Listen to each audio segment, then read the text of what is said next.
hello नमस्ते everyone अहिले यो एकदमै इम्पोर्टेन्ट र अर्जेन्ट मेसेज हो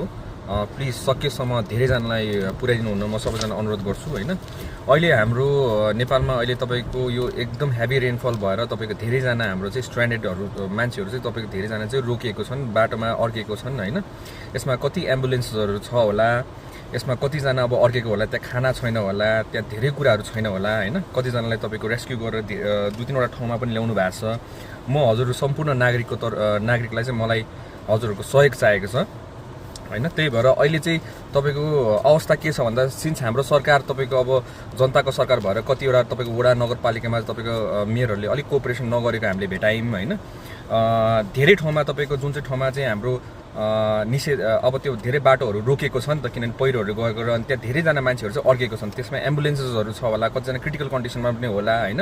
त्यही अनुसारमा चाहिँ हामी बिहानदेखि नै यो रेस्क्यु र यसको मिसनको लागि भनेर चाहिँ हामी यहाँ एनडीडीआरएमए गृह मन्त्रालयको अन्तर्गतमा भएको कार्यालयमा हामी आज रातभरि नै काम गर्छौं र हामी नेपालको पनि सबै 92 च्याप्टर चाहिँ अन गरेर तपाईको सबै भलन्टियर्सहरुलाई डिप्लोय गरिसक्यौं फिल्डमा हैन तर हजुरहरुको के सहयोग चाहियो भन्दाखेरि चाहिँ यो भिडियोहरु त्यो जो मान्छेहरु तपाईको बाटोमा अड्किनु भएको छ प्लिज तपाईहरुले यो भिडियो हेरिराख्नु भएको छ भने हाम्रो एउटा नम्बर दिन्छौं हामीले नम्बर के पो हाम्रो यो एनडीडीआरएम को नम्बर कति हो 1149 मा तपाई प्लिज कल गरिदिनु होला तपाईहरु त्यहाँ स्ट्रान्डेड हुनुहुन्छ कुनै बाटोमा तपाईको अड्किराख्नु भएको छ भने त्यसको हामीलाई चाहिँ एम्बुलेन्सहरु त्यहाँ कति छ अनि कुन ठाउँमा छ यो चाहिँ चाहियो अनि हामीलाई त्यसको जीपीएस कोअर्डिनेट्सहरु चाहियो अहिलेसम्म तपाईहरुले जति पनि देख्नु भएको छ हेलिकप्टरहरु धेरै जस्तो मन्त्रीहरु घुम्न सुम्न यताउतिहरु युज भएको छ तर अहिले हामीले के गृह मन्त्रीसँग मिलेर हामीले के काम एउटा गरिरहेका छौं भन्दाखेरि यो हेलिकप्टर्सहरु चाहिँ अब चाहिँ रेस्क्युको लागि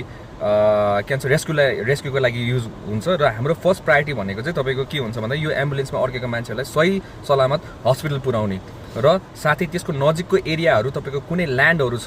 खाली ल्यान्डहरु छ भने प्लिज त्यसको जीपीएस कोअर्डिनेट्स पनि पठाइदिनु होला जहाँ चाहिँ हेलिकप्टर ल्यान्ड गर्न सक्छ है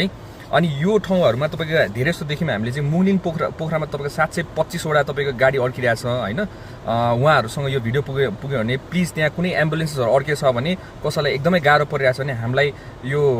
अघि भनेको नम्बरमा प्लिज कल गरिदिनु होला हैन त्यो विपदको हुन्छ हामीहरु पनि यही छौं हैन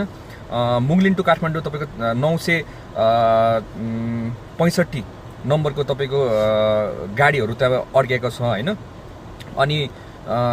यो सबै हुँदै गर्दाखेरि जहाँ अड्किनु भएको छ तपाईको त्यहाँको नगरपालिकाहरुलाई नोटिस पठाइसकेको छ त्यहाँ तपाईहरुलाई खानाको व्यवस्थाहरु तपाईको त्यहाँ गाह्रो भयो भने केही समस्याहरु अनि यो सबै नोटिस पठाइसकेको छ तर उहाँहरुको अलिक कोअपरेसन हामीलाई राम्रोसित आएको छैन भन्ने हामीले बुझ्यौं है त्यही भएर हजुरहरुको सबैजनाको साथ सहयोग चाहिरहेछ हामीलाई